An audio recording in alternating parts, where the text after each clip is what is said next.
Hello दोस्तों, आज सबका मेरे YouTube चैनल पे स्वागत है। सबसे पहले मेरा नाम तानुफ अरशद। इस वीडियो में हम बात करने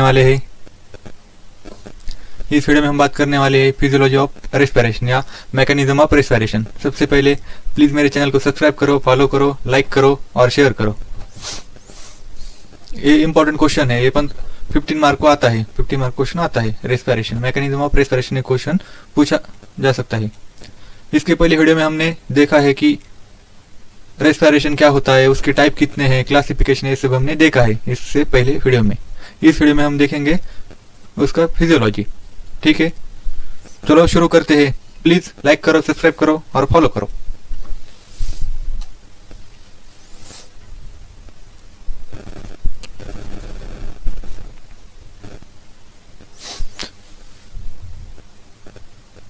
सबसे पहले mechanism of respiration. Mechanism of respiration क्या होता है? जब हम हवा अंदर लेते हैं और बाहर छोड़ते हैं उसको क्या बोलते हैं? Mechanism of respiration. उसके दो टाइप है, ब्रीथिंग मैकेनिज्म और exchange of gases. There are two types of respiration, breathing mechanism of exchange of gases. सबसे पहले हम देखेंगे ब्रीथिंग मैकेनिज्म, उसके बाद देखेंगे ब्रीथिंग मैकेनिज्म के टाइप, उसके सब टाइप, फिर देखेंगे एक्सचेंज ऑफ गैसेस। ठीक है, शुरू करते हैं। सबसे पहले देखो ब्रीथिंग मैकेनिज्म। ब्रीथिंग मैकेनिज्म होता क्या है? ब्रीथिंग मैकेनिज्म मतलब जब हम हवा अंदर लेते हैं और बाहर छोड़ते हैं उसको क्या बोलते हैं? Breathing mechanism. उसके दो टाइप है, इंस्पायरेशन और एक्सपायरेशन। इंस्पायरेशन और एक्सपायरेशन। सबसे पहले देखेंगे हम इंस्पायरेशन। इंस्पायरेशन के दो टाइप है, प्राइमरी मसल्स और सेकेंडरी मसल्स। सबसे पहले हम देखेंगे प्राइमरी मसल। प्राइमरी मसल में क्या आता है इंस्पायरेशन के? ये देखो, एक्सटर्नल इंटरकोस्टल मसल और एंड डायफ्रागम, ये दोनों आता है प्राइमरी मसल। सेकेंडरी मसल में क्या आता है? Scalene sternocleidomastoid muscle of neck and head, ये आता है सेकेंडरी मसल में। कहाँ आता है? इंस्पायरेशन में आता है। उसके बाद हम देखेंगे एक्सपायरेशन। ये देखो, एक्सपायरेशन, प्राइमरी मसल्स और एक्सेसरी मसल्स।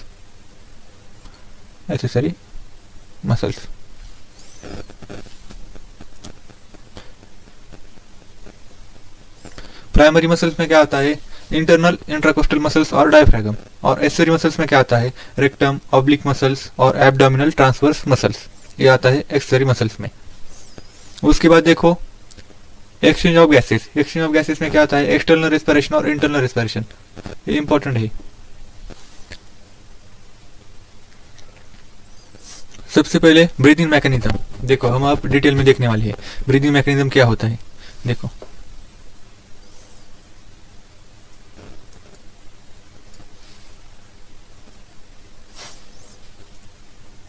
ब्रीथिंग मैकेनिज्म देखो, the air with breath in and out of the lungs various in pressure, it is called a breathing mechanism। मतलब जब हम अंदर हवा लेते हैं और बाहर छोड़ते हैं उसको क्या बोलते हैं? Breathing mechanism. 1 मिनट में कितने टाइम हम लेते हैं हवा अंदर और बाहर छोड़ते हैं? 12 to 15 टाइम। ये देखो, at the rest human beings which survive 12 to 15 minute beats per minute which involve two process. इसके दो प्रोसेस है। सबसे पहले देखो इंस्पायरेशन। इंस्पायरेशन देखो, the process of intake of air atmospheric air is known as inspiration. मतलब जब हम बाहर की हवा अंदर लेते हैं उसको क्या बोलते हैं? इंस्पायरेशन बोलते हैं। एक ऐसी एक्टिव प्रोसेस है, इसको लेने में हमें एनर्जी लगती है, एक्टिव प्रोसेस बोलते हैं इसको। जब हम हवा अंदर लेते हैं तब हमारे जो मसल है, रिब्स के मसल है, वो क्या होते हैं? कॉन्ट्रैक्ट होते हैं। ये देखो, it lies to contraction of muscles attach to the ribs. वो क्या होते हैं? एक्सपांड होता है हमारा चेस्ट कैविटी और रिब्स अटैच होते हैं। कहाँ पर? मसल अटैच होते हैं रिब्स को। एक्सपेंशन, ये देखो, expansion of chest cavity. also lead contraction of diaphragm which move downward and expand the chest cavity। मतलब जब हम हवा अंदर लेते हैं तब डायफ्रागम का वो डाउनवर्ड होता है क्योंकि वो कॉन्ट्रैक्ट होता है। वो कैसा होता है? ये देखो, डायफ्रागम ऐसा होता है, ऐसा होता है। जब हम हवा अंदर लेते हैं वो कैसा होता है? ये देखो, ऐसा होता है, ऐसा। ठीक है, उसके बाद देखो, inspiration is last for 2 second. Inspiration process कितना टाइम की है? सिर्फ 2 सेकंड की होती है। With expansion of lungs expansion of lungs, the air pressure in the lungs decrease which lead to atmospheric air rushes inside the lungs. मतलब जब हम हवा अंदर लेते हैं तब अंदर का प्रेशर डिक्रीज होता है, बिकॉज हवा अंदर गई, इसकी वजह से अंदर का प्रेशर डिक्रीज हो गया. इंस्पायरेशन टेक प्लेस, ये देखो, inspiration take place with the help of muscles और प्राइमरी मसल्स और एसेसरी मसल्स. जब हम इंस्पायरेशन करते हैं तब हेल्प कौन करता है? प्राइमरी मसल्स हेल्प करती है और एसेसरी मसल्स हेल्प करती है. एसेसरी मसल को हम सेकेंडरी मसल्स भी बोल सकते हैं. कलर चेंज करता हूँ पेन का, 1 मिनट.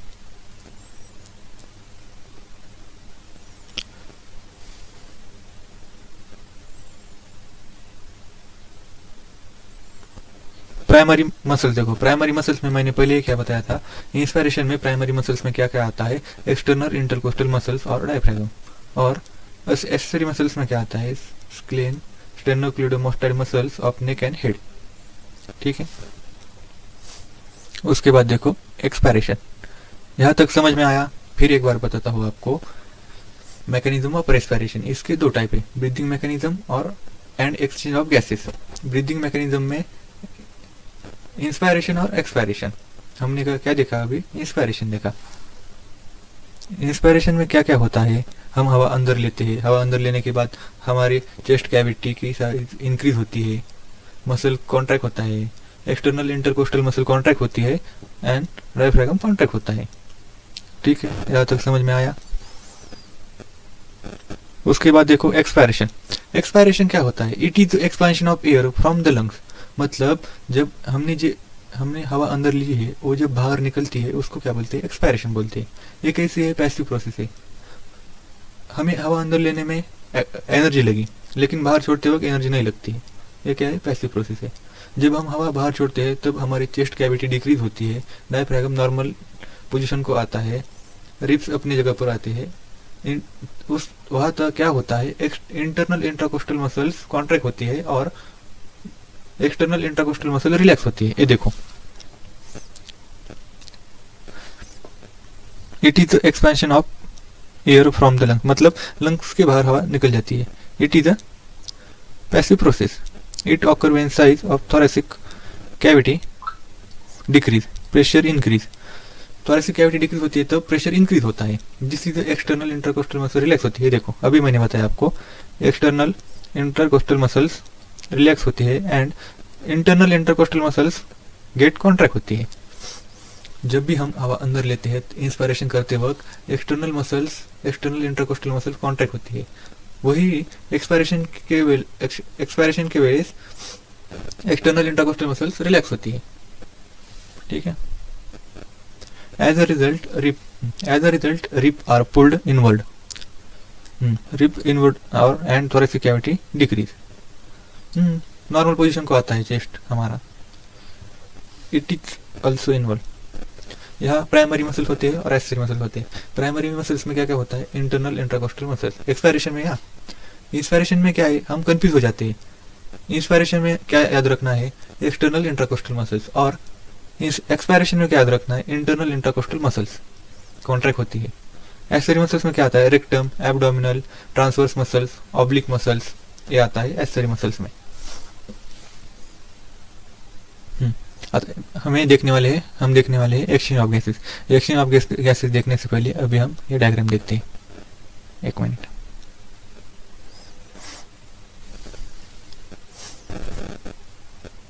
सबसे पहले ये देखो,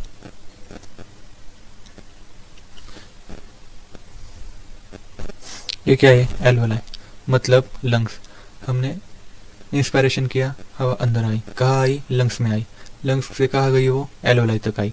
देखो ये देखो, ये क्या है? एल्वेलाई है. एल्वेलाई, यहाँ हवा अंदर आई. उसके बाद कौन सी हवा आती है? ऑक्सीजनेटेड, मतलब ऑक्सीजन अंदर आया. एल्वेलाई से वो कहाँ जाएगा? मैंने इससे पहले लेक्चर में बताया था कि इंटरनल रेस्पिरेशन का होता है और एक्सटर्नल रेस्पिरेशन का होता है.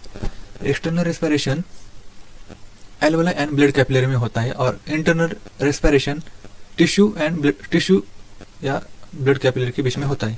उन दोनों के बीच में क्या होता है? इंटरनल रेस्पिरेशन टिश्यू के और ब्लड कैपिलरी के. एल्वोलाई एंड ब्लड कैपिलरी के बीच में क्या होता है, एक्सटर्नल रेस्पिरेशन। यहाँ तक समझ में आया मैं क्या बोल रहा हूँ। ये देखो ये क्या है, एल्वोलाई है। External respiration it is called, expiration is defined as exchange of gases between alveoli to blood capillary and blood capillary to alveoli. It is called external respiration. ये देखो मैंने सब आपको बताता हूँ। ये देखो ऑक्सीजन आया, ऑक्सीजन अंदर आया, एल्वोलाई में आया, एल्वोलाई से वो कहाँ गया, ब्लड कैपिलरी में गया। ये देखो ब्लड कैपिलरी से वो कहाँ जाता है, ऑक्सीजन हार्ट में जाता है, हार्ट में कहाँ जाता है, लेफ्ट एट्रियम में आता है। किसके थ्रू आता है, पल्मोनरी वेन थ्रू आता है। कितने होते हैं पल्मोनरी वेन, 4 होते हैं। सबसे पहले देखो हार्ट के 2 एट्रिया और 2 वेंट्रिकल होते हैं। ये देखो left atria, right atria, left ventricle, sorry right ventricle, left ventricle. ये देखो ऑक्सीजन कहाँ आया, लेफ्ट एट्रिया में आया, लेफ्ट एट्रिया से वो कहाँ जाएगा, लेफ्ट वेंट्रिकल में जाएगा, लेफ्ट वेंट्रिकल से वो एवर्टा थ्रू कहाँ जाता है, ब्लड कैपिलरी में जाता है। ब्लड कैपिलरी में गया वो कहाँ जाएगा, ऑल बॉडी में जाता है, मतलब टिश्यू के पास आता है। ये देखो यहाँ तक आया, ये टिश्यू, ये ब्लड कैपिलरी और ये टिश्यू। यहाँ क्या होता है, इंटरनल रेस्पिरेशन होता है। टिश्यू के एंड ब्लड कैपिलरी के बीच में क्या होता है, इंटरनल रेस्पिरेशन होता है। ये देखो ऑक्सीजन आया, ऑक्सीजन ब्लड कैपिलरी क्या करेगी, ऑक्सीजन टिश्यू को देगी और टिश्यू से क्या लेगी, कार्बन डाइऑक्साइड। ये देखो ऑक्सीजन दिया किसको, टिश्यू को, कार्बन डाइऑक्साइड वो लेगी। यहाँ लिया, कार्बन डाइऑक्साइड कहाँ जाएगा, यहाँ से ब्लड कैपिलरी से राइट एट्रिया में जाएगा। राइट एट्रिया में आया क्या, कार्बन डाइऑक्साइड राइट एट्रिया से कहाँ जाएगा, राइट वेंट्रिकल में। राइट वेंट्रिकल में आया क्या आता है, कार्बन डाइऑक्साइड आता है। यहाँ तक समझ में आया। यहाँ से पल्मोनरी वेन के थ्रू वो कहाँ जाता है, लंग्स में जाता है क्या, कार्बन डाइऑक्साइड। ये देखो यहाँ से ऐसा आएगा, ऐसा वो क्या जाएगा, एल्वोलाई में जाएगा। ब्लड कैपिलरी यहाँ क्या करती है, CO2 एल्वोलाई में देती है, एल्वोलाई को देती है और ऑक्सीजन एल्वोलाई से लेती है। इसको क्या बोलते हैं, एक्सटर्नल रेस्पिरेशन। नीचे क्या था, इंटरनल रेस्पिरेशन, मतलब एल्वोलाई एंड ब्लड कैपिलरी के बीच में जो रेस्पिरेशन होता है उसको क्या बोलते हैं, एक्सटर्नल रेस्पिरेशन। एंड जो टिश्यू के और ब्लड कैपिलरी के बीच में जो होता है उसको क्या बोलते हैं, इंटरनल रेस्पिरेशन। यहाँ तक समझ में आया। फिर एक बार बताता हूँ। ये देखो हमने हवा अंदर ली, हवा अंदर लेने के बाद वो कहाँ जाएगी, लंग्स में जाएगी। लंग्स में जाने के बाद वो कहाँ जाएगी, एल्वोलाई में जाएगी। एल्वोलाई से वो कहाँ जाएगी, ब्लड कैपिलरी में जाएगी। ब्लड कैपिलरी में आया कौन सी हवा आती है, ऑक्सीजन आता है। ऑक्सीजन यहाँ तक आया। ये देखो ऑक्सीजन कहाँ जाएगा, लेफ्ट एट्रिया में जाएगा। लेफ्ट एट्रिया में गया, किसके थ्रू जाता है, पल्मोनरी वेन के थ्रू जाता है। आया यहाँ तक, लेफ्ट एट्रिया से वो जाएगा लेफ्ट वेंट्रिकल में। लेफ्ट वेंट्रिकल से एवर्टा थ्रू वो जाएगा टिश्यू तक। ये देखो यहाँ पर आया, ऑक्सीजन क्या करता है, टिश्यू को दिया जाता है। ब्लड कैपिलरी ऑक्सीजन टिश्यू को देती है और CO2 लेती है टिश्यू से। यहाँ पर होता है इंटरनल रेस्पिरेशन। वो CO2 कहाँ जाएगा, राइट एट्रिया में जाएगा। राइट एट्रिया में आया, राइट एट्रिया से राइट वेंट्रिकल से पल्मोनरी आर्टरी थ्रू हो जाता है लंग्स में, मतलब यहाँ आता है, एल्वोलाई में आता है। ये देखो यहाँ एक्सचेंज होता है, इसको क्या बोलते हैं, एक्सटर्नल रेस्पिरेशन। और जो CO2 है क्या आता है, वो कहा जाता है बॉडी की बाहर, उसको क्या बोलते हैं, एक्सपायरेशन। समझ में आया। अभी देखो exchange of gases explain by diffusion across the semi permeable membrane from the region of higher concentration to lower concentration. वो क्या होती है, सेमी परमेबल मेम्ब्रेन होती है, वहां पर ऑक्सीजन और CO2 का डिफ्यूजन होता है। It take place are 2 level, external respiration, internal respiration. External respiration में क्या बताया है, where exchange of gases take place there between alveoli and blood capillary. मैंने अभी बताया जो एक्सटर्नल रेस्पिरेशन होता है वो क्या होता है, कहाँ पर होता है, एल्वोलाई के और ब्लड कैपिलरी के बीच में होता है। कौन सा, एक्सटर्नल रेस्पिरेशन। ये देखो external respiration converts to deoxygenated blood coming from the right side of the heart and left side of the heart carrying oxygenated blood। मतलब मैंने अभी बताया राइट वेंट्रिकल से क्या आता है, CO2 आता है, मतलब डीऑक्सीजनेटेड ब्लड का आता है, ब्लड कैपिलरी से एल्वोलाई में आता है। और लेफ्ट साइड से एल्वोलाई से क्या आता है, ऑक्सीजनेटेड ब्लड आता है, उसको क्या बोलते हैं, external respiration. At the level of capillaries, you pick up oxygen from alveoli sac, unload CO2 into alveoli. मतलब कैपिलरी क्या करती है, एल्वेलाई से पिकअप करती है ऑक्सीजन, एंड CO2 जो ब्लड कैपिलरी में है वो क्या करती है, एल्वेलाई को देती है. इसको क्या बोलते हैं, एक्सटर्नल रेस्पिरेशन. इसके बाद देखो internal respiration. Internal respiration systematic gases exchange, इसका दूसरा नाम भी है systematic gases exchange. This is exchange of gases between blood capillary and tissue. Tissue के एंड ब्लड कैपिलरी के बीच में जो होते हैं एक्सचेंज, उसको क्या बोलते हैं, इंटरनल रेस्पिरेशन. मैंने अभी आपको बताया. This is called systematic gases exchange. ये देखो, due to pressure difference oxygen diffuse out of the capillaries and goes into tissue. म्हणजे प्रेशर डिफरेंस होता है, इसकी वजह से वो क्या होता है, ऑक्सीजन डिफ्यूज होता है. ऑक्सीजन डिफ्यूज कहाँ पर होता है, टिश्यू में होता है. ब्लड कैपिलरी से कहा जाता है टिश्यू में जाता है. मैंने अभी बताया, देखो ब्लड कैपिलरी से टिश्यू में जाता है. ये देखो यहाँ पर, देखो यहाँ पर ब्लड कैपिलरी से कहा है टिश्यू में गया. यहाँ तक समझ में आया. This is also called systematic exchange. हाँ,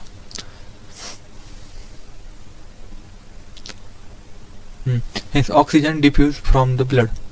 ऑक्सीजन डिफ्यूज कहाँ पर होता है, किधर होता है, कहाँ पर होता है, ब्लड में, इनटू टिश्यू, ब्लड से टिश्यू में होता है. And carbon dioxide from the tissue into the blood. ये देखो, ऑक्सीजन डिफ्यूज कहाँ पर हुआ, ब्लड कैपिलरी से टिश्यू में, एंड कार्बन डाइऑक्साइड कहाँ से कहा गया, टिश्यू से ब्लड कैपिलरी में. वो कार्बन डाइऑक्साइड ब्लड कैपिलरी से कहा जाएगा राइट एट्रियम में, राइट एट्रियम से कहा जाएगा राइट वेंट्रिकल में, राइट वेंट्रिकल से कहा जाएगा लंग्स में, लंग्स से कहा जाएगा बॉडी के बाहर. ठीक है. Deoxygenated blood then return to the heart. है देखो, मैंने अभी बताया, जो डीऑक्सीजनेटेड ब्लड है मतलब जो CO2 है ब्लड में, जो CO2 है वो कहा जाता है हार्ट में जाता है. हार्ट से पंप होते वो लंग्स में जाता है फॉर अनदर साइकिल के लिए, एक्सटर्नल रेस्पिरेशन के लिए वो कहाँ पर जाता है, लंग्स में जाता है. ठीक है, समझ में आया यहाँ तक. इसमें ये देखो क्वेश्चन क्या आता है, मैकेनिज्म ऑफ रेस्पिरेशन या फिजियोलॉजी ऑफ रेस्पिरेशन. इतना ये नोट्स मैंने खुद ने लिखे हुए हैं. सिर्फ ये नोट्स पढ़ लो, अच्छे से रीड करो, लेक्चर अच्छे से देखो, इससे बाहर से कुछ ना मत लिखना. ये लिखो सिर्फ, मैंने खुद ने बनाया हुआ है नोट से. ये फिर एक बार रिवाइज करते हो आप सबको, एक मिनट. सबसे इंपॉर्टेंट क्या है, इंस्पायरेशन एक्सपायरेशन. ये देखो, इंस्पायरेशन हमने हवा अंदर ली, हवा अंदर लेने के बाद क्या होता है, लंग्स एक्सपांड होता है. लंग्स एक्सपांड हुआ तो थोरेसिक कैविटी इंक्रीज होगी, थोरेसिक कैविटी इंक्रीज झाली, रिप्स इनवर्ड बाहर आएगा, रिप्स, डायफ्रागम कॉन्ट्रैक्ट हो जाएगा, एक्सटर्नल इंटरकोस्टल मसल्स कॉन्ट्रैक्ट होगी. क्या होता है, इंस्पायरेशन में होता है. एक्सपायरेशन में क्या होता है, जब हवा हम बाहर छोड़ते हैं तब क्या होता है, जो हमारी एक्सटर्नल इंटरकोस्टल मसल्स है वो क्या होती है, रिलैक्स होती है, और इंटरनल इंटरकोस्टल मसल्स कॉन्ट्रैक्ट होती है. डायफ्रागम अपने पोजीशन को आता है, रिप्स इनवर्ड जाते हैं, अंदर जाती है. ये क्या होता है, ये कहाँ पर होता है, एक्सपायरेशन में होता है. उसके बाद हमने क्या देखा, एक्सचेंज ऑफ गैसेस. हाँ, इंस्पायरेशन क्या है, एक्टिव प्रोसेस है, एक्सपायरेशन क्या है, पैसिव प्रोसेस है. उसके बाद हमने क्या देखा, एक्सचेंज ऑफ गैसेस. ये इंपॉर्टेंट है, मैं अभी बताता हूँ आपको. ये देखो ऑक्सीजन अंदर आया, ये देखो हमने हवा अंदर ली, वो कहाँ जाएगी, लंग्स में जाएगी, लंग्स से कहाँ जाएगी, एल्वेलाई में जाएगी, एल्वेलाई में आई, एल्वेलाई से वो ब्लड कैपिलरी में जाएगी, ब्लड कैपिलरी में जाती है तो कहाँ से जाती है, लेफ्ट एट्रिया में जाती है, लेफ्ट एट्रिया में आई, लेफ्ट एट्रिया से लेफ्ट वेंट्रिकल में जाएगी. कौन सी, ऑक्सीजनेटेड ब्लड कहाँ पर आई, लेफ्ट वेंट्रिकल में आई, लेफ्ट वेंट्रिकल से वो कहाँ पर जाएगी, एवर्टा थ्रू वो जाएगी टिश्यू तक. ये देखो यहाँ आई, टिश्यू के पास आई, वो क्या, उसका जो ऑक्सीजन ब्लड में जो ऑक्सीजन होता है वो कहाँ जाता है, टिश्यू में जाता है. जो टिश्यू में होता है कार्बन डाइऑक्साइड वो कहाँ आता है, वापस आता है ब्लड कैपिलर में. यहाँ क्या होता है, एक्सचेंज होते हैं. इसको क्या बोलते हैं, इंटरनल रेस्पिरेशन. जो CO2 आता है मतलब डीऑक्सीजनेटेड ब्लड, वो कहाँ जाता है, सुपीरियर और इनफीरियर वेना थ्रू वो जाता है राइट वेंट्रिकल में, राइट एट्रिया में, राइट एट्रिया से हो जाता है राइट वेंट्रिकल से हो जाता है एल्वेलाई, मतलब वापस अनदर साइकिल के लिए. जब CO2 बाहर आता है वो एल्वेलाई से लंग्स से बॉडी के बाहर जाता है. इजी है, कर लो, अच्छे से करो. ये क्वेश्चन आता है 50 मार्क के लिए क्वेश्चन आता है. मेरा नाम सानफ हर्षद. प्लीज सपोर्ट करो, लाइक करो, सब्सक्राइब करो. Thank you. अच्छी सी पढ़ाई करो। Best of luck.